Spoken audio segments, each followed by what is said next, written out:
উভয় বিষয়ে পাস করে। তাহলে কি হচ্ছে, যদি 40 জন উভয় বিষয়ে ফেল করে তবে মোট পরীক্ষার্থীর সংখ্যা কত?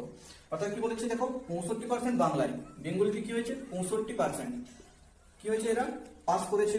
এবং কি হয়েছে 55% আমাদের অঙ্কে পাস করেছে, 55% অঙ্কে অর্থাৎ ম্যাথে পাস করেছে। ঠিক আছে, এরপর বলেছে 40% উভয় বিষয়ে পাস করে, অর্থাৎ এই কোশ্চেনটা আমাদের কত হবে 40%, মানে এটা 65-এর মধ্যে ঢুকে আছে, 50-এর মধ্যে ঢুকে আছে। তাহলে এই দুটো যোগ করলে আমরা কত, 5 আর 5 10 0, 5 আর 6 11, 11 1 12, অর্থাৎ 120%।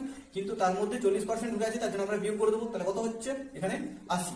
তাহলে এই 80% উভয় বিষয়ে পাস করেছে, কোনো না একটা কোনো বিষয়ে পাস করেছে 80%। যদি 40 জন বলছে উভয় বিষয়ে ফেল করে, তাহলে এখানে আমাদের আর রইল কত, 100 থেকে বাদ দিলে 20%। সেই 20%-এর ভ্যালুটাই আমাদের বলে দিয়েছে যে 40 জন। তাহলে 20%-এর ভ্যালু যদি আমাদের 40 জন হয়, তাহলে আমাদের টোটাল কত ধরেছিলাম, 100% বিদ্যার্থী থাকবে।